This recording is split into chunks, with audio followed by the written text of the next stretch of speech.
জামে মসজিদের সম্মানিত সভাপতি বিশিষ্ট মুরব্বী জনাব লিয়াকত আলী সাহেবকে সম্মানিত উপস্থিতি। এ পর্যায়ে পবিত্র কুরআনুল কারীম থেকে গুরুত্বপূর্ণ নসিহত পেশ করার জন্য হযরত মাওলানা শোয়েব আশরাফী সাহেবকে গুরুত্বপূর্ণ নসিহত পেশ করার জন্য তাফসীর পরিচালনা কমিটির পক্ষ থেকে সবিনয় করছি।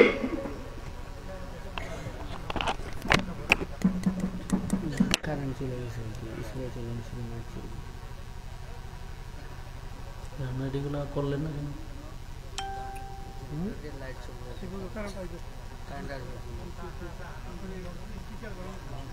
السلام عليكم ورحمة الله وبركاته. الحمد لله الأكرم الذي خلق الإنسان وكرم وعلمه من البيان ما لم يعلم فسبحان الذي لا يحصى امتنانه باللسان ولا بالقلم ونشهد أن لا إله إلا الله وحده لا شريك له وأشهد أن سيدنا وسندنا وحبيبنا ومولانا محمدا عبد الله ورسوله أرسله بالحق بشيرا ونذيرا وداعيا إلى الله بإذنه وسراجا منيرا.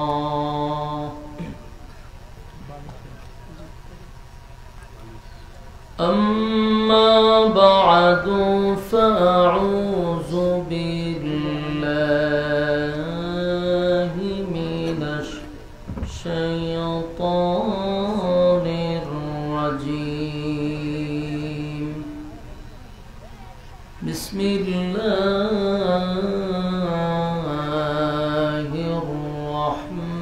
الرحمن الرحيم.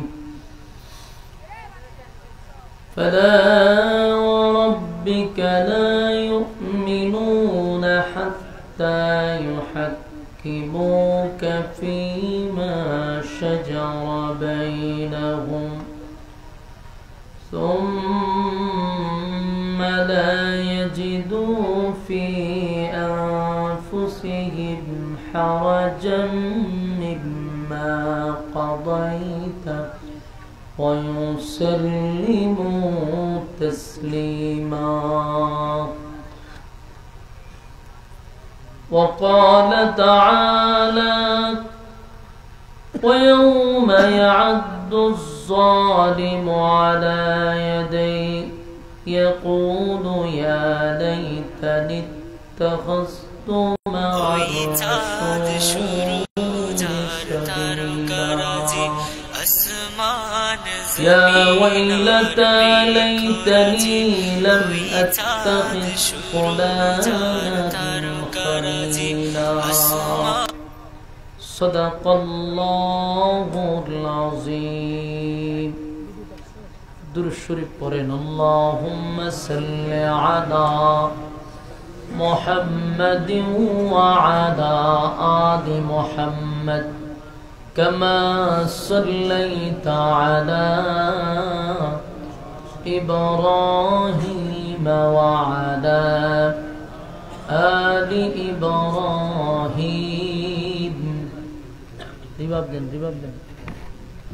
إنك حميد مجيد.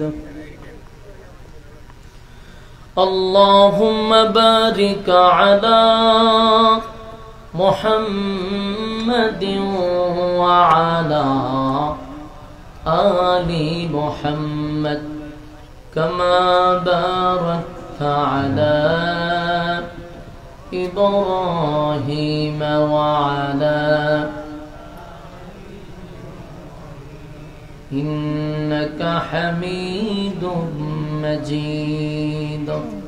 اللهم بارك على محمد وعلى آل محمد كما باركت على إبراهيم وعلى آل إبراهيم إنك حميد. मेरा दिल तलब रहा है मेरे जलने रहा है सीना ए दवा वही मिलेंगी मुझे ले चलो मदीना बलागल साउंड शब्द दूर रहे हल्के पूरा साउंड टाने हसनत जमिया खिसालिही सल्लल्लाहु अलैहि बख्ती का चमके सितारा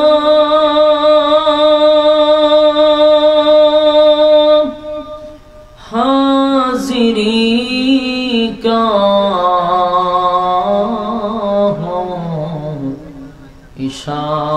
इशारा देके कर रो जाए प्यारा बलागल उला بكماله كشفت تجا بجماله حسنت جميع خصاله صلوا عليه.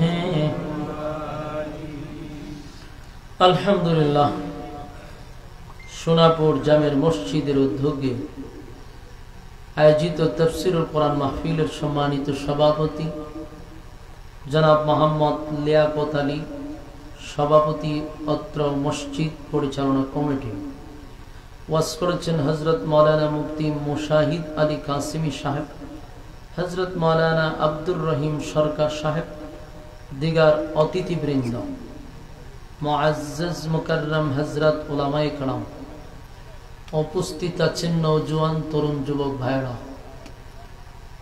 আওয়াজ যতটুকু দূরে যায় অবস্থানরত পর্দানিশী মা ও বোনেরা, সকলকে আমার অন্তরস্থল থেকে জ্ঞাপন করছি মোবারক, শুকরিয়া আদায় করছি যে রব্বে করিম আমাদেরকে দুনিয়ার সমস্ত ফিতনা ফাসাদ থেকে হেফাজত করে হাজারো মানুষের মাঝখান থেকে যাচাই বাছাই করে নির্বাচিত করে পছন্দ করে গভীর রজনীতে সুস্থ অবস্থায় দ্বীনি মজলিসে আলেমদের সহবতে কিছু দ্বীনি নসিহত শোনার উদ্দেশ্যে বসার আসার তৌফিক দান করেছেন, তাই শুকরিয়া আদায় করছি আলহামদুলিল্লাহ। লক্ষ কোটি দুরুদ এবং সালাম আল্লাহর সৃষ্টির প্রধান আকর্ষণ জনাবে মুহাম্মদুর রাসূলুল্লাহ সাল্লাল্লাহু আলাইহি ওয়াসাল্লাম।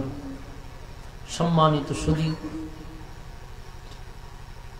আপনারা দিনই কিছু কথা শোনার উদ্দেশ্যে অধীর আগ্রহ নিয়ে গভীর রাত পর্যন্ত মৌমাছির মতো বসে আছেন। রাস্তাঘাটে দোকানপাটে এখনো যারা আছেন তাদেরকে বিনয়ের সাথে বলবো, হায়াত যদি থাকে, আগামী কাল পর্যন্ত যদি বেঁচে থাকি, গল্প করার সুযোগ আছে, আড্ডা মারার সুযোগ আছে, বেহুদা সময় নষ্ট করার সুযোগ আছে বেঁচে থাকলে। কিন্তু বেঁচে থাকলেও আগামীকালকে এখানে বসার কোনো সুযোগ নেই। এই জন্য বুদ্ধিমান ব্যক্তিরা রাস্তাঘাটে গল্প করবে না। যাদের কপাল পোড়া তারাই শুধু গল্প গুজারিতে ব্যস্ত থাকবে। দুর্ভাগ্য যাদের কপাল পোড়া, যাদের তারা এই সমস্ত মজলিস থেকে বঞ্চিত হয়।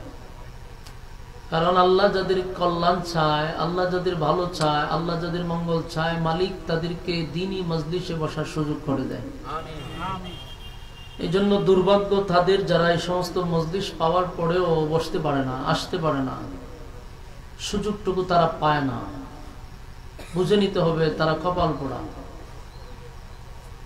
আল্লাহ রাব্বুল আলামিন যাদেরকে পছন্দ করে তাদেরকে দিয়ে আল্লাহ দ্বীনের কাজ করায়, ভালোবাসে যাদেরকে তাদেরকে বসার সুযোগ করে দেয়। আমরা মোনাজাত পর্যন্ত থাকবো এরকম নিয়ত আছে তো ইনশাআল্লাহ? কারা কারা মোনাজাত পর্যন্ত থাকবেন এই নিয়তে একটু হাত তুলে দেখাই দিই। না পুরো হাত তুলে নিবে বলে ইনশাআল্লাহ মোনাজাত পর্যন্ত আসি। লড়ন যেত না, আতলামায়া হয়, লড়ন যেত না, লক্ষণ খারাপ। আছেন তো ইনশাআল্লাহ? ওয়াদা বরখেলাপ করা কিসের খাসলত? মুনাফিকের খাসলত। এখন যদি কেউ উঠতে যায় মুনাফিক হয়ে গেল, ঠিক নেই? উঠলে আমি বলবো কে যায়, আপনারা সবাই মিলে স্লোগান দিবেন মুনাফিক যায়। মান সম্মান যাওয়া আছে তাও যাবে, উঠার কোন সুযোগ আর নেই। আর রাস্তার দ্বারা ওই গেটের সামনে খালি কিতা সাপ খেলা দেখে, সাপ খেলা দেখনি তো কিতার লাগি কারোর জন্য। আমরা যারা রাস্তাঘাটে আসি, আশেপাশে আসি, বৈশা যান, অনর্থক সময়টা নষ্ট করবেন না। আমিও প্রতিদিন আসবো না, আপনারাও প্রতিদিন বসবেন না, হয়তোবা বছর একবার বসে যান। সম্মানিত শুধু প্রত্যেকটা মানুষের সাথে শয়তান থাকে, প্রতিটা মানুষের সাথে। আমার সাথেও আছে, আপনার সাথেও আছে, আমার থেকে বড় হুজুর যে হেরো আছে। যত বড় হুজুর তত শয়তান বেশি। শয়তান বেশি থাকে কেন? কারণ তারা কাবার দিতে পারে না। আপনারা তো যে কোনো একজনের দলই লারা ছাড়া দিয়ে একবারে ফল কবজা বাই করে লাই, কিন্তু একজন আলেমরে শয়তান এত সহজে কাবু করতে পারে না। আপনার মন চাইছেন আপনি খারিয়া মুত্যা দিবেন, শয়তান হয়েছে খারিয়া মুত্যা দিতে খারিয়া মুত্যা দেয়। একজন আলেমরে মুতাই তার খারাপ করে, তো শয়তান এখানে ব্যর্থ নেই। আপনি যে কোনো আকাম কুকাম করতে পারবেন, কিন্তু শয়তান একজন আলেমরে দিয়ে যে কোনো আকাম কুকাম করাইতে পারে না। আপনি সিনেমা হলে ঢুকে যাবেন গা, আমরা কয়েক কোটি টাকা দিয়ে হরব ঢুকাইতো, শয়তান এখানে ব্যর্থ নেই। এই জন্য শয়তান একটাই হয় না, আলেমের সাথে অনেকগুলা থাকে। তো প্রত্যেকের সাথে শয়তান ইবলিস লাগানো আছে। যখনই কোনো মানুষ দ্বীনি মজলিসে বসে, শয়তান আর এখানে বসতে পারে না। তখন সে আপনার গাড় থেকে লাইমা পাশে দাঁড়ায় থাকে, ওইরা যে ও দাঁড়া রয়েছে,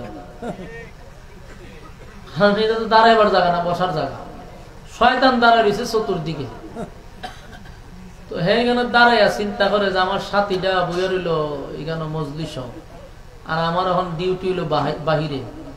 তুগান থেকে দাঁড়াইয়া আপনার ওয়াসওয়াসা দেয়। কারণ অনেক দিনের সম্পর্ক না, 24 ঘন্টা তো আপনার সাথেই থাকে।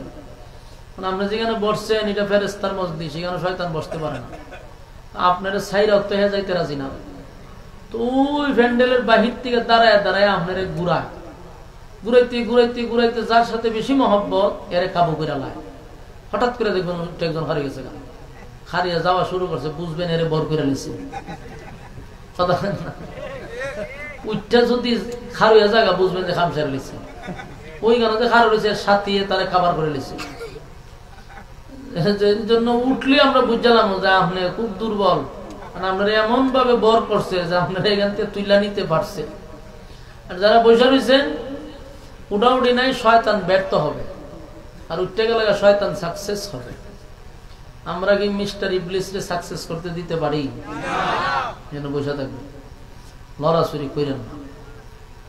অনেক টেকনা টেকনি খাওয়াই আমার আনছেন, বাপরে বাবা, কোমরের জোড়া মোড়া ছুটে লিছে। ভাই সাহেবের দাওয়াত দিবার সময় কথা বলছে না যে আপনারা আসারতে নিয়ে মনে হচ্ছে, তাহলে তো আমি ডরাই প্রোগ্রাম রাখলাম। মার সাথে গিয়া প্রোগ্রাম আনছে, আচ্ছা যাক, আমি আইছি, আবার যাইতে যাইতে আবার তো আমার আসার টাসাতে নিব, কিন্তু এই মাঝখানে আপনারা সামনে দূর বইছি, একটু নিরাপদে আছি। এখন আপনারা বইয়া কথা শুনলে আমি বলবো ইনশাআল্লাহ। আমি আপনাদের সামনে দুই জায়গার থেকে দুইটা আয়াত তেলাওয়াত করছি। একটা হইল সূরা নিসা এর 65 নম্বর আয়াত, আর একটা হইল সূরা ফুরকান এর 26-27 নম্বর আয়াত। দুই জায়গার থেকে আয়াতগুলি পড়ার উদ্দেশ্য হলো আলোচনার মূল যে আজকে উদ্দেশ্যটা হলো, এই ভাই কথা করেন না, আমার সবচেয়ে বিরক্তিকর হইল কথা। আপনারা আত্মভাব ধরে কই, অন্তত পক্ষে আমি যতক্ষণ বসাতাম ভাই কথা কইেন না। কথাটা একজন আলোচকের কাছে সবচেয়ে বিরক্তিকর, কারণ আপনি আলোচনা করেন একটা দেয়ানে, কথা বললে মন জায়গায় হের দিকে, তখন বামার ডুবাই দিচ্ছেন, আলোচনার আর গুছালো হবে না। আলোচনাটারে অগুছালো করেন না, কথা কইবেন আপনার দিকে আমার মন যাবে, তখন আমার যে একটা দেয়ানে আলোচনা করি এটা শেষ। ক্ষতি করেন না, এক একজনের এক একটা তবিয়ত। আমার তবিয়ত হলো কথা কম দিত না, আলোচনা মনোযোগ দিয়ে শুনলে একটা সাবজেক্ট বাড়িতে নিয়ে যেতে পারবেন। আর আমি এখানে আনছেন আমার গিচ্ছা কাহিনী শুনবার লাগে নি। গিচ্ছা কাহিনী যারা বেশি বলে এরা মনোযোগ লাগে না, এই চলতেছে কইতেছে শুনতেছে, কিন্তু আমি একটা কথাও মন গড়া বলবো না। আপনিও সাবজেক্ট নিয়ে বাড়িতে যেতে পারবেন যদি মনোযোগ দিয়ে শুনি। আসুন আমরা আলোচনাটা কিসের উপরে করবো এটা আগে আমরা নির্বাচন করি। আমাদের আলোচ্য বিষয় হচ্ছে, এক নম্বর হলো মুনাফিক, দুই নম্বর হলো বন্ধু। বন্ধু বুঝেননি? দুস্থ। এই বন্ধু নিয়ে আলোচনা হবে, পাশে হইল মুনাফিক। বন্ধুর কারণে কি ক্ষতি, আর মুনাফিক ইসলামের কত বড় ক্ষতিকর, বিষয়গুলো আমরা বোঝার চেষ্টা করবো। ভাই সাহেব কথা কই না, মাহফিলে কর্তৃপক্ষ আপনারা ইউনিফর্ম লাগাই রাখছেন ঠিক হই, কিন্তু কথা কইলে আমি দেবে যেতে করলাম, কিছু করার নেই। ইজ্জত মেরালাম আমি, সবার সামনে খারাপ হারালাম। আপনারা দাওয়াত দিয়ে আনছো না, আপনারা যে কথা কইন কেমন হইব, কথা কইন না। মহব্বত করে দাওয়াত দিচ্ছেন, আমিও মহব্বত নিয়ে ওয়াজ করুন, কথা কইলে তো বামার ঢুকাই দিবেন। আল্লাহর রাস্তায় কথা কইন, মনোযোগ দিয়ে শুনেন। বলুন বন্ধু এবং মুনাফিক। বন্ধু সবচেয়ে বেশি ক্ষতি করে এবং মুনাফিক ইসলামের ক্ষতি করে। পৃথিবীতে যত মানুষ একেবারে সর্বোচ্চ নিকৃষ্ট হয়েছে, ইতিহাস তালাশ করে দেখেন বন্ধুর হাত আছে। আমার কথা আপনারা বুঝেননি? আমি জানি এখানে বেশিরভাগ মানুষ কুমিল্লার মানুষ আছে, ঠিক না? বাসা তো আমার বোঝার কথা। আমি কুমিল্লাও খাইয়াইছি। কুমিল্লা আমি দীর্ঘ সময়, আমার একটা সময় গেছে কুমিল্লা, ভাষা আমি বুঝি। তো কুমিল্লার ভাষা বুঝি, সিলেটও আমি ফলালেয়া করছি আর কুমিল্লা করছি, দুই জায়গাতেই করছি। এই জন্য আপনারা আমার সাথে একটু হ্যাঁ না ঠিক বেঠিক বললেন, তাহলে আমি বুঝবো কথা বুঝতেছেন। পৃথিবীতে যত মানুষ সবচেয়ে বেশি নিকৃষ্ট হয়েছে, পিছনে বন্ধুর হাত আছে। যেমন ফেরাউনের জীবনী আমি পড়ছি, কয়েকবার পড়ছি, মানে মজিলাকে পড়তে আবার পড়ছি। আমি যত রূপ বুঝলাম ফেরাউনের জীবনী পড়ে, ফেরাউন কিন্তু নিজের খুদা দাবি করছে। খুদা যে দাবি করছে এর পিছনে কিন্তু বন্ধুর হাত আছে। বন্ধুর হাত আছে, সে প্রথমেই খুদা দাবি করে নাই। পৃথিবীতে সর্বপ্রথম তেজ্য পুত্র, ওই যে মা বাবা হয় না তোর তেজ্য পুত্র করি, আরে ভাই চিনি মিনি লইয়া কেয়ামত লাগাই দিছে। আরে ভাই আমি চিনি খাই ছাওয়াই খাইতাম না, আমরা আল্লাহর দয় কথা কই না। ডঙ্গের গরের ডং না করি কথা কইতো না, তাও কথাই কয় চিনি। আচ্ছা কোন জানি এখানে চিনি দিয়ে কিতা করতাম আমি, ভাই তুই না খাইতাম না চা, তো কথা কই না। আমি নসিহত করি ফ্যান্ডেলের মানুষের, টেজের মানুষের কথা হয়, দেখছেন নি মনোযোগ কেমনে নষ্ট করে। ফেরাউন পৃথিবীর সর্বপ্রথম তার মা বাপে একেবারে তেজ্যপুত্র করে দিছে, ইতিহাসের সর্বপ্রথম। পিছনে ছিল বন্ধু। আমি এর ঘটনা পড়ছি, এ মানুষের সাথে ঝগড়া করত শুরু যখন বিয়ার আগে, মনে করে নিয়ম বয়সে বাড়িতে খালি বিচারাইতো তার নামে। মা বাপ অতিষ্ঠ হয়ে গেছে, অমুকরে মারে তমুকরে মারে, অমুকের গাছ কেটে লইছে, অমুকের জিনিসপত্র লইছে, এই কাম করতো। হ্যাঁ, সাথে একটা আসিন এর বন্ধু, এটা নাম হলে হামান্না। হামাই নইলের বন্ধু এই দুটাই আহাম কুহাম করতো। একদিন এর মা বাপের ফিডাইয়া বাড়িতে বাড়ি ফিডার ছুটে দিছে বাড়িতে বাড়ি করে ফেরাউন একা একাই দেশ ছেড়ে যাবো গা। ভিতরে অনেক কষ্ট, মা বাপে ফিডাইছে। রাস্তাতে দেহে বন্ধু হামান্না বসে রয়েছে। হামান্নারে জিজ্ঞা তুই কেন কিতা? বন্ধু আমারও বাড়িতে ফিডাইছে। তো আমারও ফিডাইছে। বলে দুইজনে তুই ফিডা খাইলাম তখন কিতা করার জায়গা কই যাবি? দেশ ছেড়ে দিব। দুই চোখ দিয়ে দিকে দা এই যাওয়া শুরু করছে। রাস্তাত গিয়া ফেডের কি দা দুটা চিত্তিয়া করে গেছে। হয়তো এখন তো চিত্তিয়া ফুরে থাকলে তো চলবে না, খানা তো খাইতেই বলে। হ এক কাজ কর, পাশে একটা তরমুজ গাছ আছে, চুরি করি। বন্ধু শিখাই দিতেছে। ফেরাউনে কয় রে বাড়ির তো চুরি টারি করলে ফিডা খাইছি কেন? বাদ তো বাইরে ভেঙে গেল। আস্তে আস্তে দুজন উঠছে গিয়ে তরমুজ খেতে গিয়া দেখে গেল লোক আছে। গিয়া ভাই আমরা একটা তরমুজ দেন না খাই, ফেডে কি দাম? হয় আমরা মাগ না তরমুজ খাওয়াইবার লেগে কেন তরমুজ করছি না। দুইটা দি জোয়ান জোয়ান সারের মতো তো মাগ না খাইতে গেলে কাম কর, খাম হইরে পরে তোরা খাম। আমার জীবনে খাম কাজ করছি না, এখন কিতা কর? সারাদিন খাম করছে, ফেডের কি দালুই কাজ করছে। কাজ শেষে দুইজনে দুইটা তরমুজ দিছে। এই দুটা তরমুজ খাইছে।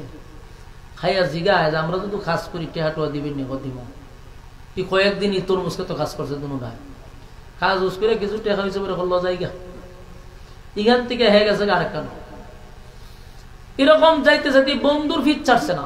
আমি শুধু জাস্ট 5 মিনিটে বলতেছি, লম্বা ঘটনা তো ফেরাউন না। আমি শুধু বুঝাইতে চাচ্ছি বন্ধু কি ক্ষতিটা করছে। চলে গেছে সামনে গিয়া দেখে এক জায়গায় বিজ্ঞাপন লাগানো যে গুরুস্থানের একজন দারোয়ান লাগবে, এত ফুট লম্বা, এতটুক যোগ্য তৈরি চলবো। হামান্না গুতা দিয়া দোস্ত তুই তো লম্বা লম্বা চম্বা আসছ, 100% তুই লাইন দাঁড়াইলে লেগে যাবে গা।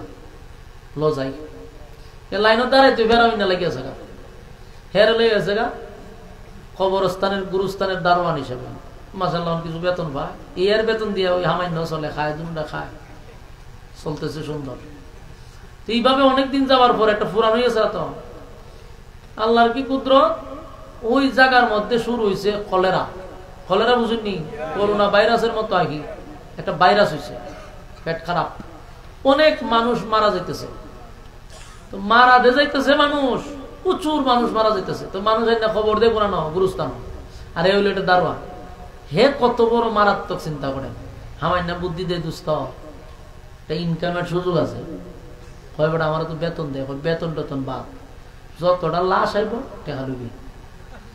চিন্তা করছেন না? তখন মানুষ আর লাশ লুয়ে খারিতে কয়েও খবর দিতাম, খারিতে সিরিয়াল নাই, কোনো কারণ সিরিয়াল নাই।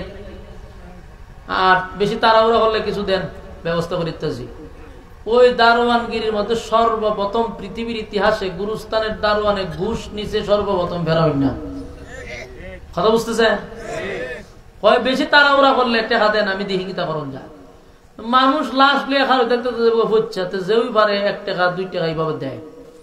দিয়া দিয়া মানুষ খবর দিতেছে, টেকা ধুম চাইতেছে এর কাছে। প্রচুর টেকা দলা করে লিছে মানুষ খবর দিয়া। এখনই এত টাকা করতো কিতা হামাই না? দেখছো নি কত টাকা হামাইছি আমরা? অনকরণ কিতা বলে রে, এত টাকা দেয় কিতা করতাম। কিছুদিন পরে ওই মানুষ তো কলেরা শুরু হয়েছে, দরিদ্রতা শুরু হয়ে গেছে।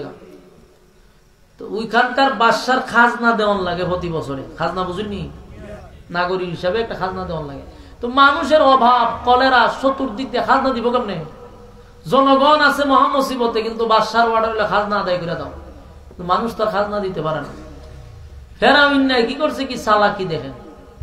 হ্যাঁ, পুরা দেশের মধ্যে ঘোষণা দিছে, এই বছরের জনগণের সমস্ত খাজনা আমি তোমাদের পক্ষ থেকে দিয়ে দিব। কথা বুঝেননি? রাজনীতি শিখেন ফেরাউনের থেকে। সবাই ঘোষণা দিছে, আপনারা যেহেতু অভাব অনটন শুরু হয়েছে, আর আপনার পরিবেশটা বেশি ভালো না, সবাই মারা গেছে, আর একটা দরিদ্রতা শুরু হয়েছে, আপনাদের এই করুণ অবস্থা দেখে আমার মনে বড় কষ্ট লাগছে।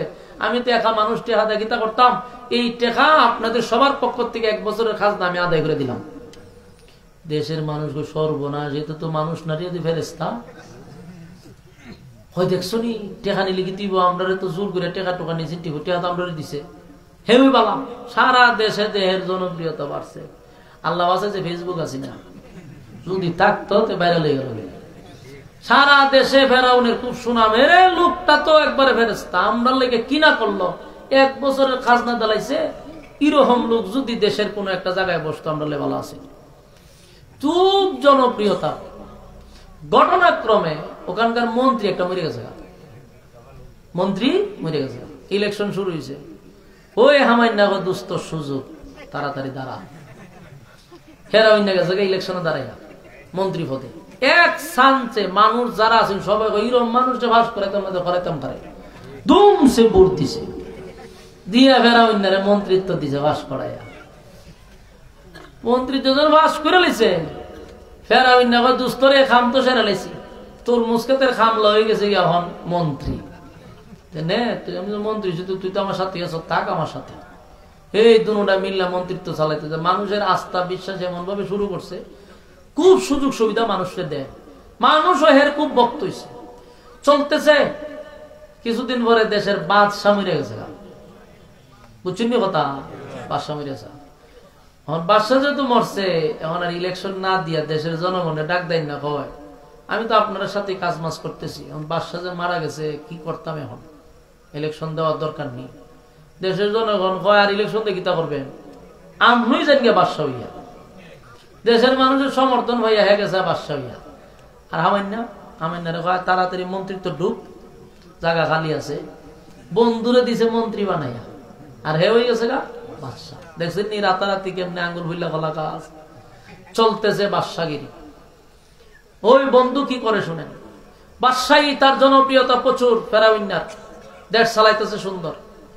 ওই ফেরাউন্নার বন্ধু হামাইন্না কয় দুস্থ সম্মান তো কম পাইছত না, আসলাম 2 জন তোর মুস্কেতের কামলা, হিগান থেকে এলাম দারোয়ানগিরি, এরপরে হইলে তুই মন্ত্রী, ওখানে হয়ে গেল তুই প্রধানমন্ত্রী, আর আমি গেলাম মন্ত্রী।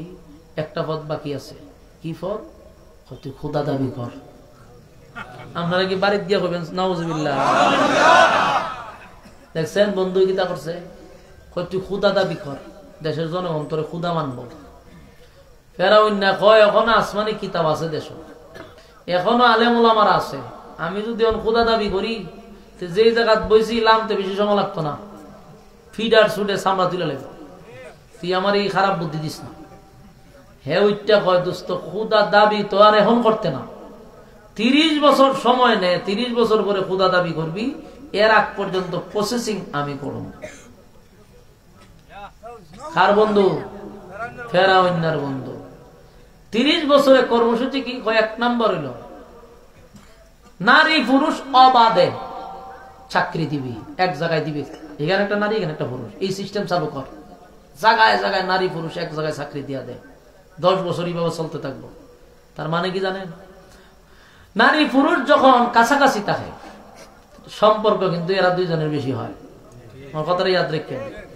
আপনার বউ দিচ্ছেন গার্মেন্টস, যে পুলার সাথে কাজ করে আপনার থেকে এর প্রতি দরদের বেশি। যত কাছাকাছি তত সম্পর্ক বেশি। স্বামীর প্রতি আর আকর্ষণ থাকে না, স্বামীর প্রতি ভালোবাসা থাকে না। এই মাইয়া যার সাথে কাজ করে সকালবেলা বিকালবেলা রাত্রেবেলা হেরুই দেখে, এর সাথেই বাপ শুরু হয়ে যাবে। 10 বছর যখন নারী পুরুষ একত্রিত করে দিছে, বা সেখান থেকে শুরু হয়েছে জানাবে বিচার। অবাধে কোনো বিচার টিচার নাই, জানা বিচার হইলে কোনো বিচার করে না। এইভাবে জানাবে বিচারে 10 বছরে যত সন্তান হবে, দেখেন হামাইন্নার বুদ্ধি, 10 বছরে যত সন্তান হইব এটা একটা হালাল হইতো না, সব হারামজাদা হইব। আর এই হারামজাদা গুলারে আমরা 20 বছরে বড় করব। সব হারামজাদা গুলিরে বড় করছে 20 বছর লাগাইয়া। আর বাকি 10 বছর, 30 বছরের টাইম নিছে, 10 বছরে সব অবাধে মেলামেশা। বাকি 10 বছরে যত আলেম আছে, আসমানি আলেম যাদের কাছে আছে, এরা কারণে অকারণে ইচ্ছা মতে মারবি, বন্দি করে তুইবি, আয়না করে না তুইবি, মারবি, ফাঁসে দিবি, জেল দিবি। শুরু হইল আলেমদেরকে দড়া, কারণে অকারণে জেল, ফাঁসি, মারতেছে, গুম করতেছে, আয়না করে বন্দি করে রাখতেছে। 10 বছরে এই আলেম সমাজ শেষ করছে। বাকি 10 বছরে যত মাদ্রাসা আছে সব বন্ধ করে দিছে। সব বন্ধ করার পরে হারামজাদাও 20 বছরে অনেক বড় হয়ে গেছে। এখন ফেরাউনের দোস্ত সব ফিরে প্রশাসন ঢোকা, জায়গায় জায়গায় ঢুকাই দেয়। সব হারামজাদাটিরে ঢুকাইছে প্রশাসন, কেউরে পুলিশ, কেউরে র্যাব, কেউরে বিডিআর, কেউরে সেনাবাহিনী ঢুকাই দিছে। ঢুকাই এখন 30 বছর করে দুস্থ হন খোদা দাবি কর। যখন কইছে আমি খুদা আনা রব্বুকুমুল আলা কয়ে খুদা দাবি করছে, আর প্রতিবাদ করার কেউ নাই। প্রশাসন সব হারামজাদা। কথা বুঝতেছেন? আসমানি আলেম নাই, আলেম ওলামা নাই, প্রতিবাদ করতে কেটা? সবাই ঠিকই আছে, আপনি খুদা মানা শুরু করছে, তারে খুদা ওইজনই সিস্টেম দেখছেন নি? ঠিক এই সিস্টেমে কিন্তু দেশ 16 বছর চলা শুরু করছিল। রাজনীতি তো প্রত্যেকের মূল থেকে শিক্ষায় ফেরাউন্নার রাজনীতি কিন্তু করা শুরু হয়ে গেছে। আপনি বাস্তবে মিলায় দেখেন, নারী পুরুষ একত্রিত চাকরি হচ্ছে কিনা বাংলাদেশে? জানাবে বিচার বাড়ছে না কমছে? কত হারামজাদা তৈরি হয়েছে খবর আছে? সব হারামজাদা গুলারে দিছে চাকরি। আলেম ওলামারা 16 বছর সবচেয়ে বেশি নির্যাতন, গুম খুন সবচেয়ে বেশি আলেমরা হয়েছে। উদ্দেশ্য ছিল আলেমদেরকে ধ্বংস করে দেওয়া, মাদ্রাসা বন্ধ করে দেওয়া, মাহফিল বন্ধ করে দেওয়া, কাজকারি শুরু হয়েছিল। যদি চলতে থাকতো উনিও হয়তো যে আমি খুদা, লক্ষণ বালা আছেন না। এমনিতেও এরার দলের লোকে খুদা বানাই লিছে, জাতির ভিতরে ইব্রাহিম বানাই লিছে, 2 দিন পর আরো কত বানাই লইল। তো এই বন্ধুর কারণে ফেরাউন্না এতটুকু হইছে। মূলত ফেরাউন্না এতটা খারাপ আছেন না, হামান্নার বুদ্ধি যতটা খারাপ হয়েছে। সমাজের আমাদের বর্তমান যে ইয়ং জেনারেশন ফুলাফান গুলো আছে, এগুলাও যে খারাপ হইতেছে, এরাও গিয়ে দেখবেন কোন না কোন সূত্রে বন্ধু জড়িত। যারা সিগারেট খায়, এখানে যারা সিগারেট খায়, বলুন তো দেখি, আপনারা বুকে হাত দিয়ে বলতে পারবেন সিগারেট কি আপনারা জন্ম নেওয়ার পরে আব্বা আম্মা শিখাইছে? যে 7-8 বছর হয়েছে পরে মা বাবা সিগারেট কিনে আইছে, আব্বু একটা টান দাও তো দেখি, মাশাআল্লাহ সুন্দর হয়েছে, আরেকটা টান দাও, এভাবে শিখাইছে? তাহলে শিখলো করতে গিয়া বন্ধু শিখাইছে বন্ধু। হে চলে সিগারেট কুরের সাথে, তো হেরে কি মধু খাওয়াইব নি? এরে ও বন্ধু হয়তো দুস্থ একটা টান দেয়, এখন আরে খাসিয়া এখন আস্তে আস্তে ঠিক হয়েছে বোকা। এইভাবে হেরে সিগারেট খাওয়া শিখাইছে। প্রথম মাগনা খাওয়াইছে, টেকা লাগতো না, এমনি টান দেয়।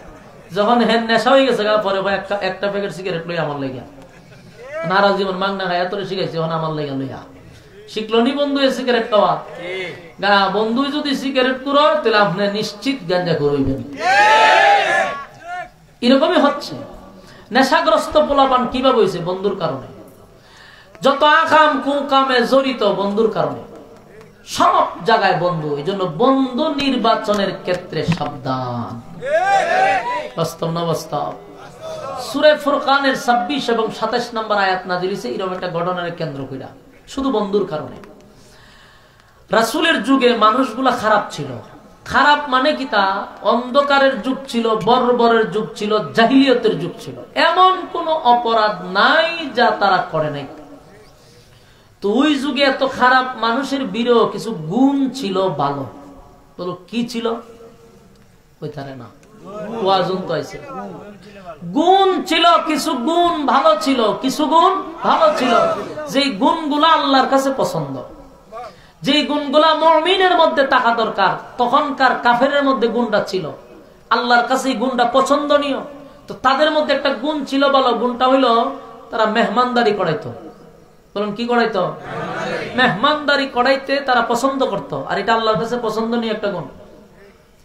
তো এই তখনকার যুগে এখনো আছে। মক্কা মদিনা যারা হজ উমরা করতে গেছেন এরা জানেন, মদিনার মানুষ, মক্কার মানুষ কখনো দেখবেন মানুষে খাওয়াইতে পছন্দ করে। যারা হজ উমরা করছেন দেখবেন রাস্তার প্রথম গাছের খেজুরটা লয়ে খাইতে হয়, মানুষে খাইতো, এরা মানুষটা দেয়। ঘরের মধ্যে কিছু খাবার রাঁধছে দেখবেন মক্কাত লয়ে বসে থাকে, জারিফ হয় এর কুদ্দুর খাওয়ায়। অহনো মদিনার মানুষ খাওয়াইতে পছন্দ করে, মক্কার মানুষ মানুষকে খাওয়াইতে পছন্দ করে। এই গুণটা এখনো তাদের মধ্যে আছে, নাই শুধু আমরার মধ্যে। আমরার বাড়িতে মেহমান এলে আমরা গাল ভোলা এত রাখি, বউয়ে গুতাগুতি করে, জামাইয়ে গুতাগুতি করে, যেটা আইলো জিগাই দিয়ে আইলো না, কোন সময় আইলো, কদিন থাকবো, জিগা। মানে মনের মধ্যে অনেক কষ্ট, মেহমান কেরাইলো। অথচ মেহমান আপনার ঘরে ঢুকে বরকত নিয়া, সুবহানাল্লাহ হইতেন না? মেহমান আপনার ঘরে ঢুকে বরকত নিয়ে, অথচ আপনি মনে কষ্ট। কিন্তু আপনি যদি মেহমানদারি করান এখলাসের সাথে, দিল কুলে, গরিব হবেন না, কারণ সে বরকত নিয়ে ঢুকছে। সে যদি সুদকুরো হয়, ঘুষকুরো হয়, নষ্ট লোক হয়, কিন্তু আপনার জন্য মেহমান, আপনি তারা মেহমানদারি করাবেন। তা আমাদের মধ্যে মেহমানদারিত্ব নাই, এই জন্য আমাদের ঘরে দরিদ্রতায় ঢুকে, অভাব ঢুকে। আগের যুগে নবী রাসূলরা মেহমান ছাড়া খানা খাইতো না। মেহমানদারি করাইলে মানুষের বরকত বাড়ে। তো উকবা ইবনে আবু মুঈত একটা জাহান্নামের সিলমার একটা ব্যক্তি, সে সিরিয়ায় ব্যবসা করে। তো এদের সিস্টেম ছিল, ব্যবসায় যদি বেশি লাভটা বইতো, আইয়ে একটা খানার পার্টি করতো, মানে খাওয়াইতে মানুষে পছন্দ করতো। তো হেরও খুব ব্যবসায় লাভ হয়েছে। তো হে মক্কায় এসে সিদ্ধান্ত নিছে যে আমি একটা খানার পার্টি করব। তো খানার পার্টি যে করবে মনে মনে চিন্তা করতেছে যে খাওয়াই বই, যেহেতু ভালো মানুষকে খাওয়াই। বলুন, খানা খাওয়াইতে গেলে আপনারা সিদ্ধান্ত কি নেন যে একটা ভালো মানুষকে খাওয়াই। একটা মুরুখ জব করলেও মানুষ দাওয়াত দেখানে হুজুর রে দেয়, ইমাম সাহেব রে। এলাকার চেয়ারম্যান সাহেব যত ভালোই হোক, কিন্তু চেয়ারম্যান সাহেবের দাওয়াত দেয় না, খাওয়ায় না। বাস্তব না বাস্তব? পালা কিছু রানলে ইমাম সাহেবের দাওয়াত দেয়। কেন দাওয়াত দেয়? ওই মানুষটা জানে যে মহল্লার মধ্যে সবচেয়ে ভালো মানুষ থাকলে ইমাম সাহেব আছে। দেখেন, ভালো কিছু দিতে গেলে, খাওয়াইতে গেলে ইমাম রে দেয়, আলেম রে দেয়, হুজুর রে দেয়, কারণ এর ধারণা যে সবচেয়ে ভালো ওই লোকটা, এই জন্য ভালো মানুষ খাওয়ায়। নেতা ফেতা যতই হোক, মহব্বত অন্তর দিয়া নাই, খাওয়াইতে রাজি না। ধর এরা খাওয়ানি থেকে গুরু ছাগল খাওয়ানি ভালো, কিন্তু খাওয়াইতে গেলে একজন আলেমরে খাওয়ায়, কারণ জানে এই লোকটা সবচেয়ে ভালো। তো উকবা চিন্তা করলো, ভালো মানুষ কই পায়? মক্কার মধ্যে সবচেয়ে ভালো মানুষ মুহাম্মদুর রাসূলুল্লাহ সাল্লাল্লাহু আলাইহি ওয়াসাল্লাম। উকবা কয় আমি মুহাম্মদরে দাওয়াত দিব, ওনারে খাওয়াবো, সবচেয়ে ভালো মানুষ। বিশাল পার্টি করছে, আল্লাহর রাসূলের কাছে দাওয়াত লয়ে গেছে। গিয়া দেখে সাহাবায়ে কেরাম নিয়ে রাসূল ওয়াজ করে, সেও গেছে। গিয়া কয় আমি একটা দাওয়াত দিতে মাইছি, আগামীকালকে আমার এখানে খানা খাইবেন, আপনার সাথী সঙ্গী লইয়া যাবেন। রাসূল খুব খুশি, গেছে। গিয়া যখন দস্তরখানার সামনে বসছে, খানা আইসা পড়ছে, আল্লাহর রাসূলের জিহানে একটা কথা আসলো যে সর্বনাশ, আমি যে তার ঘরে খানা খাইতাম আসলাম, এত অমুসলিম, এত মুসলমান না, অথচ রাসূলের জিহান থেকে আল্লাহ এটা সরাই দিছিল দাওয়াত দেওয়ার সময়। খানার সামনে বসে জিহানে আসছে যে অমুসলিম, আর আমি আল্লাহর পয়গম্বরে একটা অমুসলিমের ঘরে খানা খাইতে পারি না। রাসূল উঠতে দাঁড়ায় গেল, বলল উকবা আমার জিহানে ছিল না, আমি উঠে যাচ্ছি আমার সাথীদেরকে নিয়ে, কারণ তুমি একজন অমুসলিম, আমার মাথায় ছিল না এটা, কিন্তু আমি একজন অমুসলিমের ঘরে আল্লাহর পয়গম্বর হইয়া খানা খাইতে পারি না। মক্কার সিস্টেম হলো, কারো ঘর থেকে যদি খানার প্লেট থেকে কেউ উঠে যায়, এটার মতো লজ্জা শরম আর কিছু নাই। উকবা কয় সর্বনাশ, আমি এত বড় পার্টি করছি, আপনি যদি খানার প্লেট থেকে উঠতে জানতে, আমার বিষ খায়া মরা ছাড়া আর কোনো উপায় নেই, মুখ দেখাইতে পারবো না। আর উকবা একটা নেতা, কুরাইশ বংশের, সে চিন্তা করলো আপনি উঠতে গেলে আমি তো এই বংশে তার আটতে পারবো না, নেতাগিরিও করতে পারবো না, মান সম্মান মাটির সাথে মিশে যাবে। আপনি সবচেয়ে সম্মানী লোক, দাওয়াত দিয়েছে, উঠবেন কেন? রাসূল কয় তাহলে যদি শর্ত মানো তাহলে খানা খাইতে পারি। কি শর্ত? তুমি কালেমা পড়ে ঈমান আনো, আমি ঈমানদারের ঘরে বসে খাবো। উকবা চিন্তা করে গেল যে এই কালেমা পড়া ছাড়া আমার আর কোনো গতি নাই, যদি আমি না পড়ি মোহাম্মদ যাবো, আর পড়লেও বিপদ, কারণ আমার বন্ধু বান্ধব আছে, অনেক মানুষ এখানে। রাসূল যখন ওইটা চলেই যায়, সে সিদ্ধান্ত নিছে যাও এবার হইব কালেমা ফিরলাম।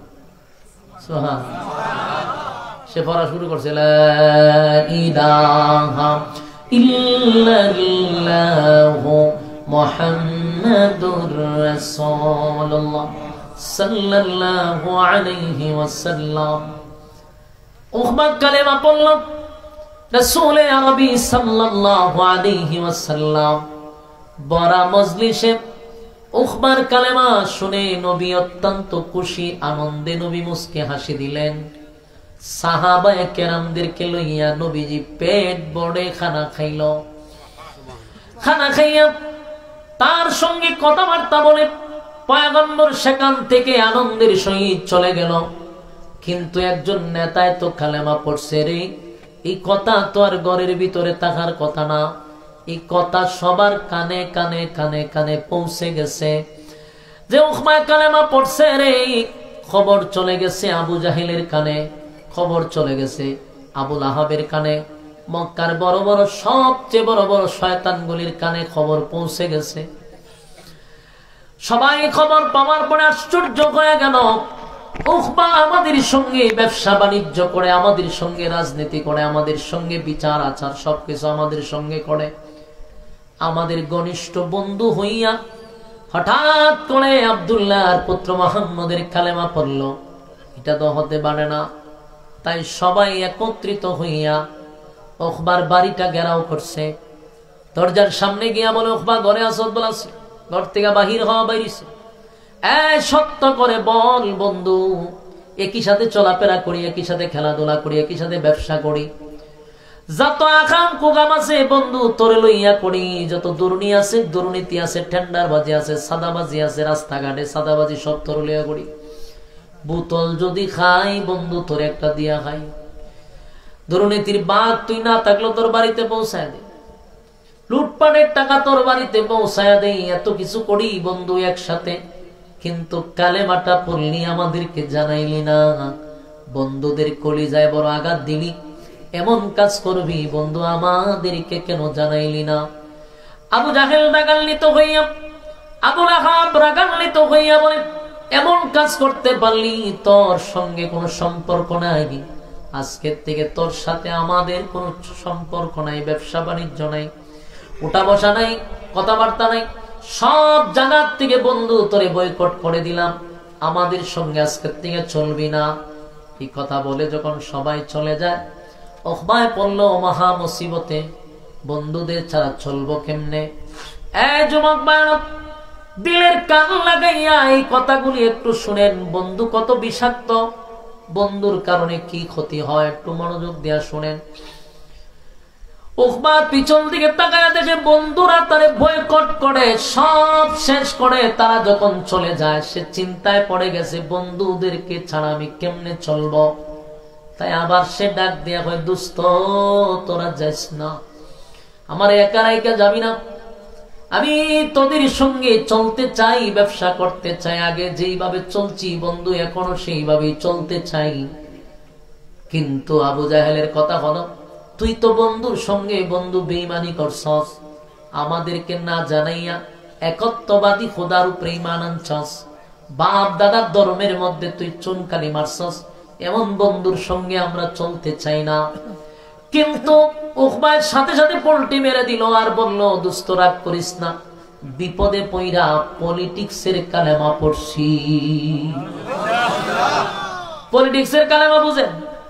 আমাদের দেশেও পলিটিক্সের কালেমা আছে, এই দেশেও পলিটিক্সের কালেমা পড়ে, অনেক মানুষ পলিটিক্সের কালেমা পড়ে, সারা জীবন আখাম কুখাম করে, ইসলামের বিরোধিতা করে, কোরআনের বিরোধিতা করে, নবীর তরিকার বিরোধিতা করে। এরপরও দেখবেন ইলেকশনের কাছাকাছি আসলে পরে মাথায় একটা টুপি দেয়, পাঞ্জাবি পড়ে, আর খুব সুন্দর সুন্দর কথা বলে, মাহফিলে গেলে প্রধান বক্তার আগে মাইক লয়ে বক্তব্য দেয়। অথচ এই লোকটা ইসলাম বিদ্বেষী, অথচ এখন স্বার্থের জন্য চেয়ারের লোভে মাথায় টুপি লাগায়। এরাই হলো পলিটিক্সের কালেমা পড়ে।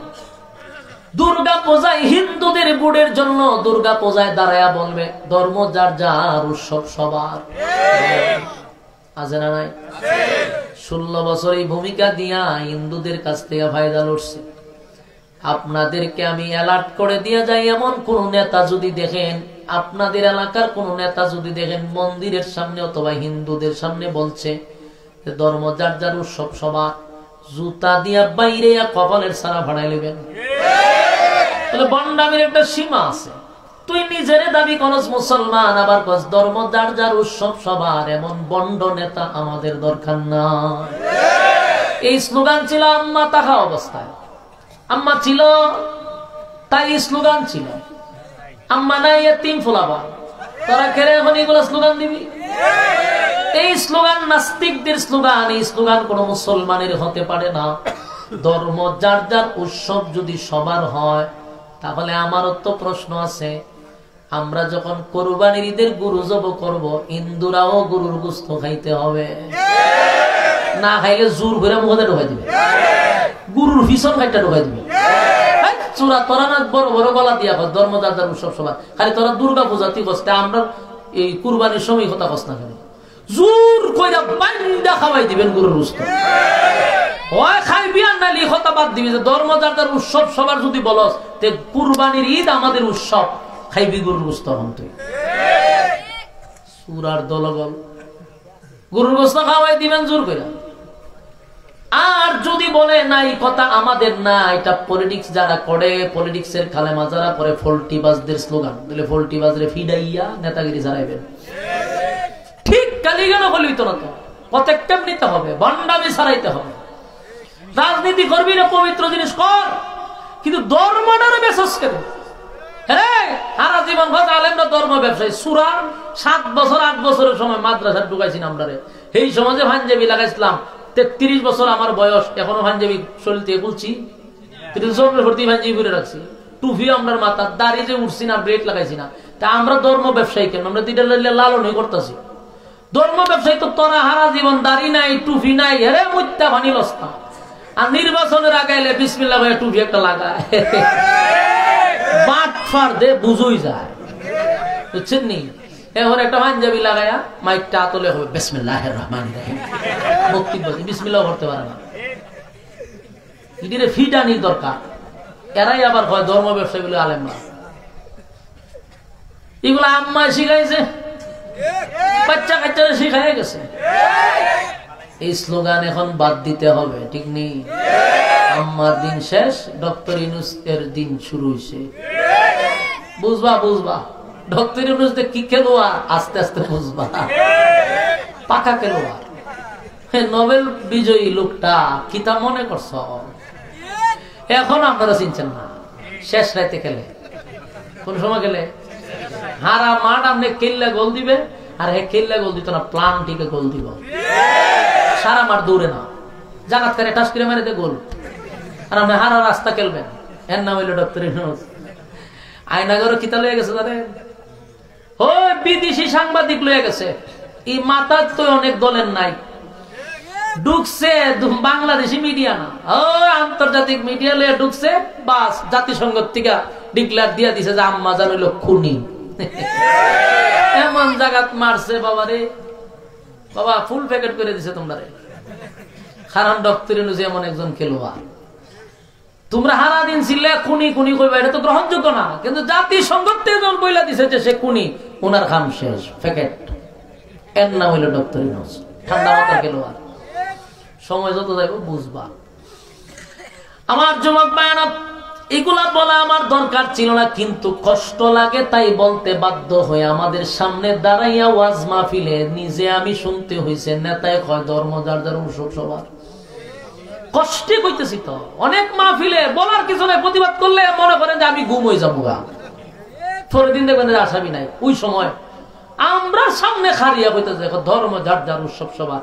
উচিত ছিল জুতাটা ভিড়াইয়া এর কপালের সারাটা ফাটাইলাম, কিন্তু সময় ছায়া রয়েছে।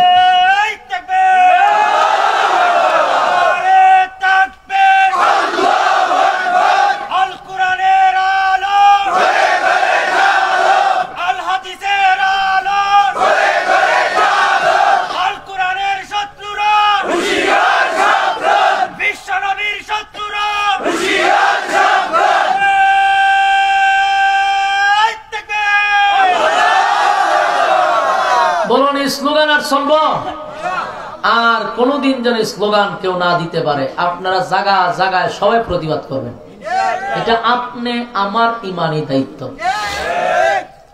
ওয়াজ শোনা ফরজ না, কিন্তু এগুলার প্রতিবাদ করা ইমানি দায়িত্ব। কারণ এই বাংলাদেশ 96% মুসলমানের দেশ। এই দেশে যদি কেউ বলে ধর্ম যার যার উৎসব সবার, এটা সবচেয়ে ভয়ঙ্কর একটা স্লোগান। এটা একতরফা স্লোগান। হিন্দুদের বেলায় বলে, কিন্তু হিন্দুরা এই কথা বলে না। হিন্দুরা বলে তাদের প্রসাদ খাওয়ানোর জন্য মুসলমানকে, কিন্তু মুসলমানের বাচ্চা একবারও খেয়াল করে না। এর দাদা বাবুরা তার ঘরে গরুর গোশত খায় না, হেরা খায় না, তুই খাস কেমনে? তোর শরম লাগে না? আমার যুবক ভাইরা, পায়ে হাতে পায়ে ধরে বলি, এই সমস্ত স্লোগান আমাদের বাদ দিতে হবে। তাই ওই উখবাদ থেকে শিখছে এখনকার নেতা হয়, তারা হয় আমরা রাজনীতি করি, এটা পলিটিক্সের কালেমা পড়ছি। উকবায় কিসের কালেমা পড়ছে? পলিটিক্স। হয় আমি তো নেতা মানুষ, দুস্থ রে আমি তো নেতা, আমার বাড়িতে সবাই আসছে খাওয়ার জন্য। আব্দুল্লাহর পুত্র মোহাম্মদ হঠাৎ করে খানার থেকে দাঁড়ায় গেছে, দাঁড়ায় আমারে বলতেছে যদি আমি এই মুহূর্তে কালেমা না পড়ি সে আমার ঘরে খানা খাবে না। ইজ্জত বাঁচানোর জন্য, আমি আমার সম্মান বাঁচানোর জন্য বাধ্য হইয়া আমি কালেমা পড়ছি। আমি অরিজিনাল কালেমা পড়ি না, একত্ববাদী খোদার উপরে ঈমান আনি নাই। চিন্তা করছেন? কিন্তু আবু জাহেল ডাক দিয়া বলে উকবা শুন, তুই যতই বলস আমারে বিশ্বাস করাইতে পারবি না, কারণ আমি জানি মুহাম্মদের কালেমা যদি একবার কেউ পড়ে রে জীবন দিতে রাজি, কালেমা ছাড়তে রাজি না। আবু জাহেল বলে আমি সুমাইয়ারে মারছি সন্তানের সামনে দাঁড় করাইয়া, সুমাইয়ারে আমি উলঙ্গ কইরা তারপরে মারছি। এরপরও কালেমা ছাড়লো না, জীবন দিয়া চলে গেল, তারপরও কালেমা ছাড়লো না। বেলাল কালো ছিল, মারতে মারতে লাল করা হইছে, এরপরও কালেমা ছাড়ে নাই। খাব্বাবরে আগুন দিয়া পোড়ানো হইছে, কালেমা ছাড়ে নাই। বন্ধু নিজের হাতে মুহাম্মদের হাতে কালেমা পড়লি, কেমনে ছেড়ে দিবি? আমার বিশ্বাস হয় না। উকবা কয় দোস্ত কথা ঠিক, কিন্তু আমি তো মুহাম্মদের কালেমা পড়ি নাই। আবু বকর যে কালেমা পড়ছে আমি সেটা পড়ি নাই, ওমর যে কালেমা পড়ছে আমি সেটা পড়ি নাই। আমি পড়ছি রাজনীতির কালেমা, আমি পলিটিক্সের কালেমা পড়ছি। তাই তো আমি স্বীকার করলাম কালেমা আমি ফেরত দিয়া দিব। জোরে জোরে বন্যা উজুবিল্লাহ। বন্ধু কতটুক ভয়ঙ্কর! বন্ধুদের পাল্লায় পড়ছে গো। আবু জাহেলের মতো নিকৃষ্ট বন্ধু পাইয়া, আবু লাহাবের মতো বন্ধু পাইয়া উকবায়ের সাথে সাথে পল্টি মারছে। নবী তার হাতে জান্নাতের টিকিট ধরায়া দিল, এই লোকটা এখন টিকিট ফিরাইয়া দিতে চায়। বন্ধুরা বলে দোস্ত সব বাদ, যদি আমাদের কথা মানুষ তোর সঙ্গে চলবো, না হয় চলবো না। উকবায় কয় যা বলবি তা শুনবো। তাহলে এক নাম্বার শর্ত হলো আমরা তোরে লইয়া আব্দুল্লাহর পুত্র মুহাম্মদের সামনে গিয়া দাঁড়াবো। সেখানে দাঁড়াইয়া তুই মুহাম্মদের সামনে দাঁড়াইয়া বলবি যে তোমার কালেমা আমরা ফেরত দিলাম। এখানে শেষ না, মুহাম্মদের সুন্দর চেহারার মধ্যে তুই থুথু মারবি না। চিন্তা করছেন? এগুলা কেরা শিখাইতেছে? বন্ধুরা শিখাইতেছে। আমার যুবক ভাইয়েরা, বন্ধুর থেকে সাবধান, যারে তারে বন্ধু বানানো যাবে না। উকবায় বন্ধুত্ব টিকায় রাখার জন্য, বন্ধুদের সাথে সম্পর্ক টিকায় রাখার জন্য শর্তে রাজি হয়ে গেল। আফসোস আফসোস আফসোস, বন্ধুদের কথায় সে রাজি হয়েই গেল। এবার 4-5 জন একত্রিত হইয়া আবু জাহেলের টিম লইয়া 10-15 জন উকবারে লইয়া নবীর সামনে গিয়া রওনা দিছে, নবীর উদ্দেশ্যে রওনা দিছে। কাছাকাছি যখন চলে গেছে আল্লাহর হাবিব দূর থেকে দেখতেছে 8-10 জন লোক নবীর কাছে আসতেছে। এর মধ্যে নবী তাকায়া দেখে উকবার সামনে। নবী তো রাহমাতাল লিল আলামিন, নবীর দয়া মায়া বেশি, রহমতের সাগর নবী। দিল বড়া মহব্বত লইয়া হাবিবে কিবরিয়া দাঁড়ায়া গেছে। নবীর ধারণা হলো গতকালকে লুকিয়ে কালেমা পড়ছে, আজকে মনে হয় প্রকাশ্যে কালেমা পড়বে, বন্ধুদেরকে নিয়ে আসছে। নবী খুশিতে আনন্দে দাঁড়ায়া গেছে। নবী মুচকি মুচকি হাসি দিয়া সামনের দিকে আগাইতেছে, তাদেরকে আরো সামনের দিকে আগায় আনার জন্য নবী আগাইতেছে। আর উকবা দূর থেকে নবীর চেহারা মোবারকটা দেখছে, কিন্তু উকবা তো নিজে নিজে সিদ্ধান্ত নেয় নাই রে। উকবা সিদ্ধান্ত নিছে বন্ধুদের পাল্লায় পড়ে। দূর থেকে নবীর নুরানি চেহারা দেখা উকবার কলেজায় মোচড় মারছে রে। এত সুন্দর চেহারার মধ্যে আমি কেমনে গো, এই সুন্দর চেহারার মধ্যে আমি তো মারব। তাই উকবা এক পা সামনে যায়, আরেক পা যেন উকবার পিছনে চলে আসে। উকবায়ও জানে মক্কার মধ্যে সবচেয়ে ভালো মানুষ, এই লোকটার সঙ্গে ব্যবহার করা আমার ঠিক হবে না। কিন্তু বন্ধুদের সাথে সম্পর্ক টিকায় রাখার জন্য বন্ধুদের পাল্লায় পড়ে এমন সিদ্ধান্ত উকবায় নিল, তাই এক পা সামনে যায় আর এক পা পিছনে আসে। কলিজার মধ্যে উকবার একটা ধাক্কা মারছে, এই সুন্দর চেহারার সামনে গিয়া কেমনে দাঁড়ায়, কিন্তু বন্ধুদের পাল্লায় পড়ে উকবা নবীর সামনে গিয়া হাজির। নবীর সামনে উকবা গিয়া দাঁড়ায়া গেছে। নবীর সামনে দাঁড়াইয়া নবী মুস্কি মুস্কি হাসতেছিল। এই নবীর চেহারার সামনে দাঁড়াইয়া নবী যখন তাদেরকে প্রশ্ন করলো, উকবারে গতকালকে লুকিয়ে কালেমা পড়ছিনি, আজকে কি বন্ধুদেরকে নিয়ে আসছো প্রকাশ্যে কালেমা পড়ার জন্য? নবী মনটা বড় উদার করে তাদের সামনে আগাইছে। উকবা ডাক দিয়া বলে, হে আব্দুল্লাহর পুত্র মুহাম্মদ, শোনো, আমি গতকালকে যে কালেমাটা পড়ছিলাম এটা কিন্তু আমি চাপে পয়রা পড়ছি। আমি কিন্তু উদ্দেশ্য আমার কালেমা ছিল না, ইজ্জত বাঁচানোর উদ্দেশ্য ছিল। তাই মুসিবত থেকে বাঁচার জন্য তোমার কালেমা পড়ছি। আমি তোমার একত্ববাদী খোদার উপরে ঈমান আনি নাই, এই নেও তোমার কালেমা আমি ফিরাইয়া দিলাম।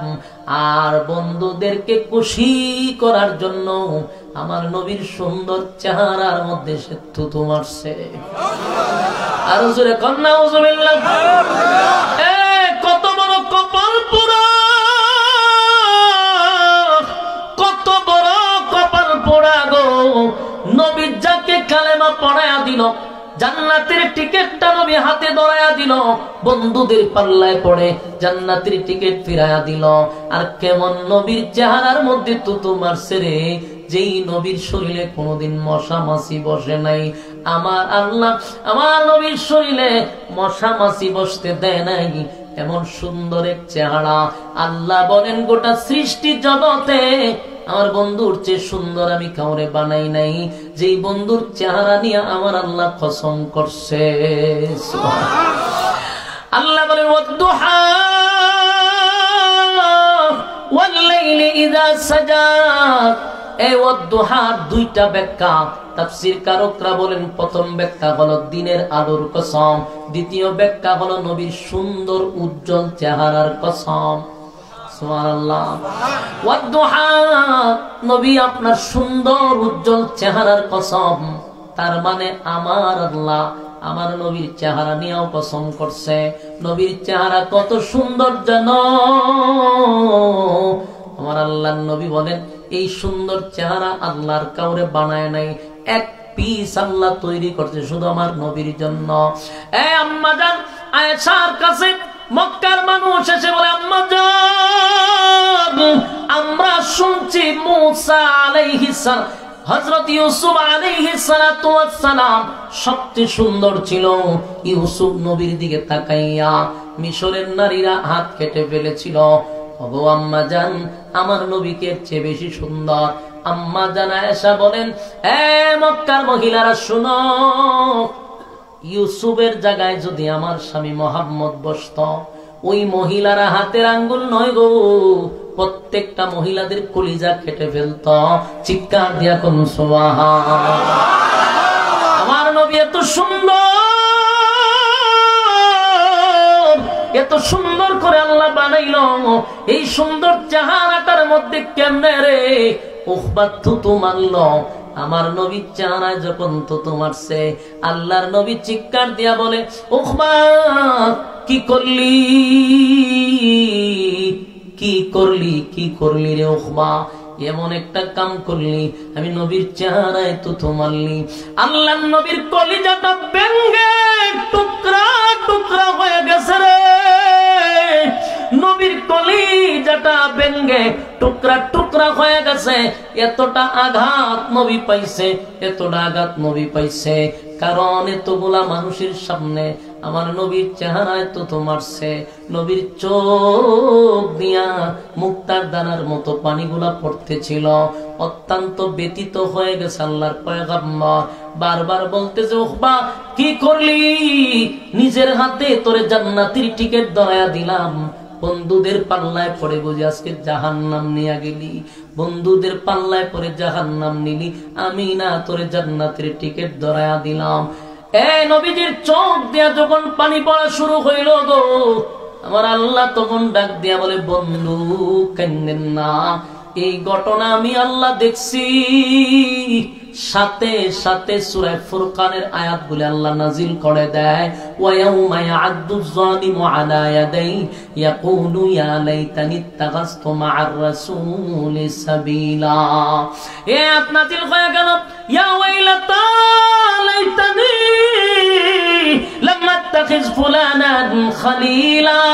আল্লাহ বলেন, বন্ধু উকবা আপনার ক্ষতি করে নাই, উকবা আপনার ক্ষতি করে নাই।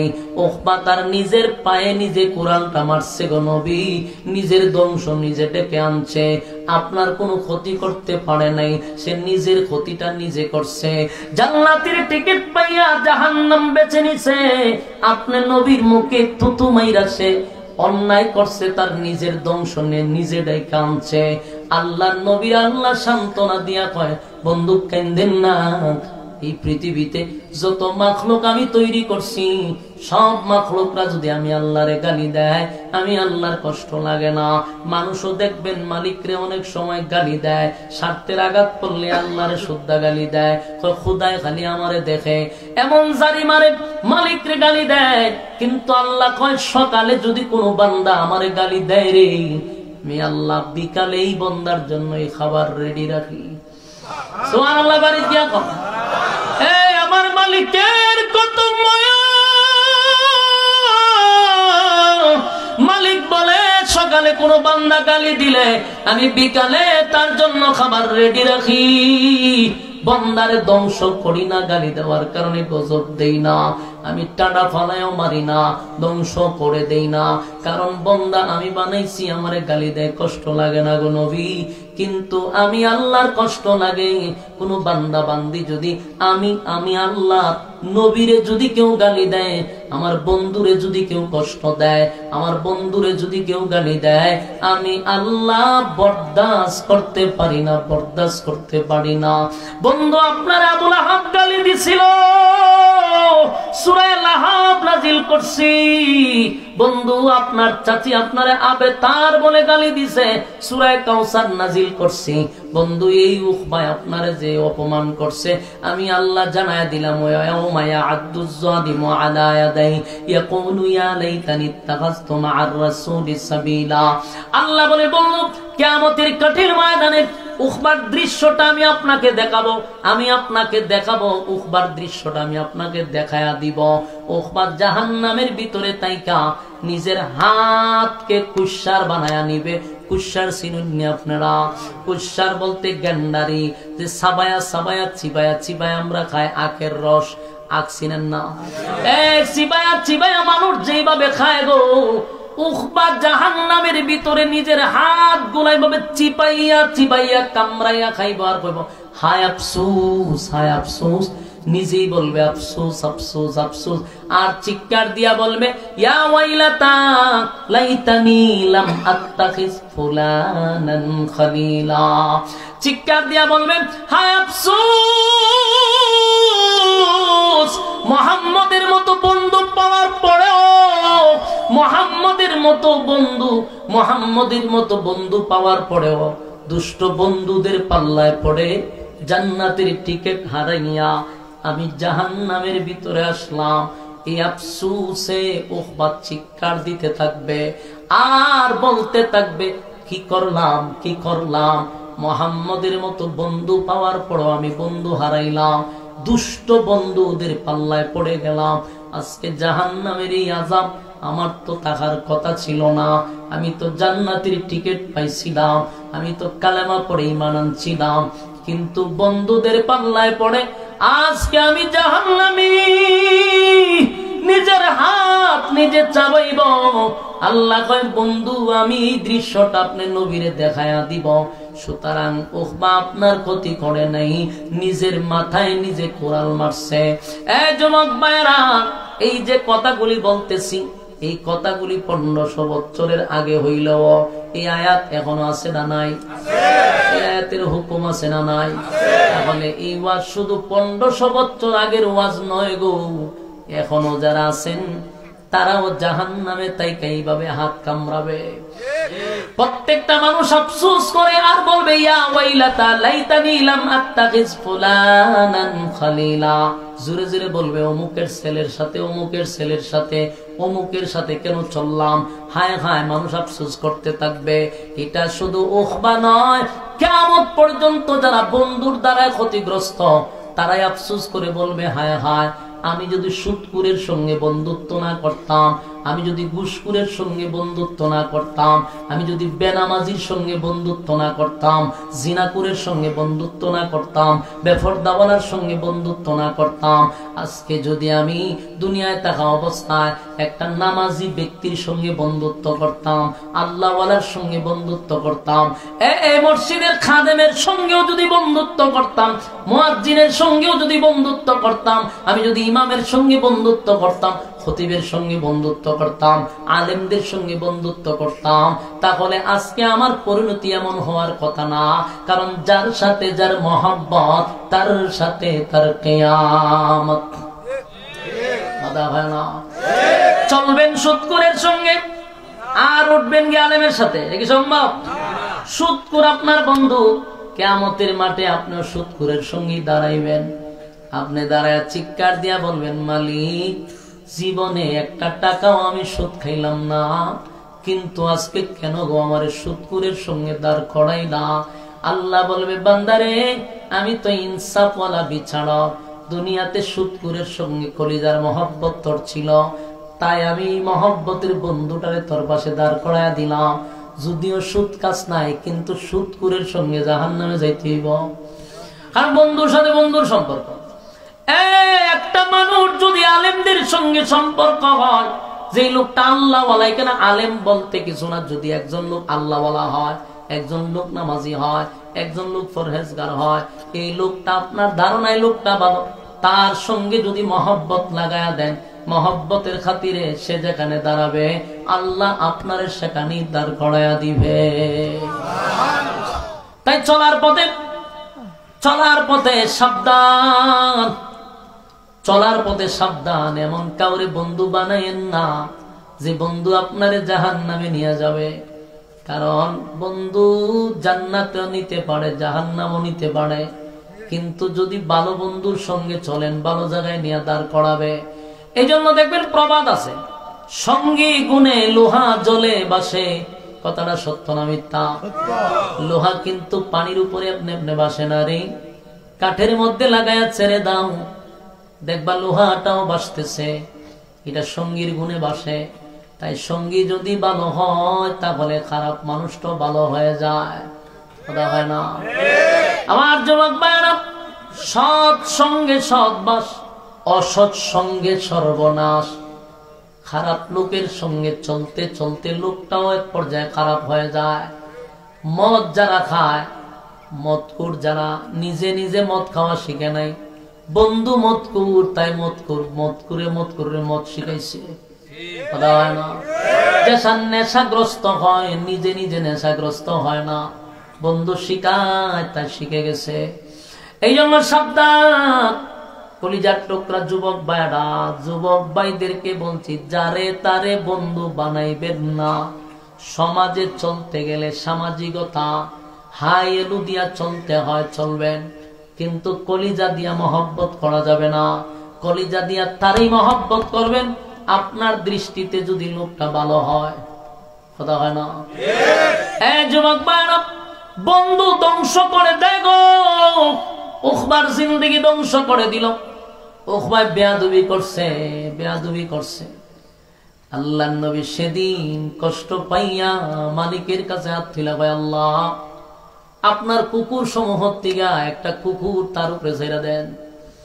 নবী কাউরে অভিশাপ দেয় না রে, নবীর উপরে কত মুসিবত গেছে, অভিশাপ দেয় না। তায়েফের ময়দানে নবী বেহুশ হইছে রক্ত শূন্য হইয়া, কিন্তু নবী অভিশাপ দেয় নাই। নবীরে কতবার মারছে, নবী অভিশাপ দেয় নাই। কিন্তু সেদিন নবী অনেক কষ্ট পাইছে। সেদিন আল্লাহর কাছে বল, আল্লাহ একটা কুকুর লাগায়া দেন। এই কথা বলার পরে উকবার কলিজায় মুসর মারছে রে, কারণ জানে মুহাম্মদের কথা গুল্লি মিস হয়, কিন্তু কথা মিস হয় না।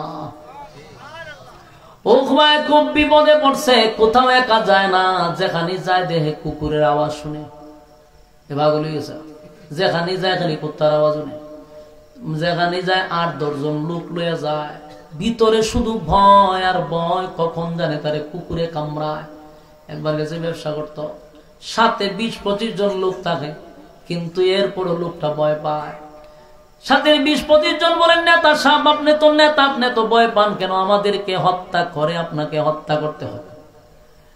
সব ভয় পায়। রাত্রের বেলা ঘুমাইতে গেছে, এখন ঘুমে ধরে না, কুত্তার আওয়াজ শুনে। সাথীদেরকে কয়, আমার ভিতরে এমন মোসর মারছে রে, মুহাম্মদের কথা তীর মিস হয়, কথা মিস হয় না। কুত্তা লাগাইয়া দিছে রে, চতুর্দিকে শুধু কুত্তার আওয়াজ শুনি, কখন জানে কুত্তায় কামড়ায়। ঘুমায় না। তো নেতা তো কর্মচারীরা কয়, স্যার আপনি একটা কাজ করেন, আমরা আপনার চতুর্দিকে ঘুমাই, আপনি একটু উঁচা জায়গাত ঘুমান। ওই যে ব্যাগ স্যাগ নিচে, ইটার উপরে ঘুম পাড়াইছে, আমরা নিচে ঘুমাইছি, কারণ বাঘ হোক, কুকুর হোক, শিয়াল হোক, আমরা উপরে দানা যেত, আমরা উঠতে যাবো, ঘুমাইছে টিলার উপরে। কতক্ষণ পরেই দেখে একটা বাঘ আস্তে আস্তে গেলাম ছেলের মধ্যে সব ঘুমাই রয়েছে। দেখে তো টার্গেট ইডি না, টার্গেট হইলো আসলটা। চতুর্দিকে হি রুগীরে তুয়াইতে গেল, তুয়াইতে দেখে একটা সিট্টি উপরে ঘুমাও, তোরে দরবার লেতে আইছি। এর উপরে লাভ দিয়ে টিলার উপরে দৌড়ছে, উঠটা এর একটা সিলি দিবার লেগেছে না, টাস করে কলারটা গলাটা মেয়ে ধরেছে। বাঘের তো সিস্টেম চিনে রাসূল, কুত্তা দিয়া দোয়া করছে, তো কুত্তার বাঘে কই চরিত্র এক, বাঘের গলা চিবাদা দিয়ে এখান থেকে উড়ে লেগেছে না, নিয়ে একটা জায়গা মতো সাইজ করে নিচ্ছে। কথা বুঝতেছেন?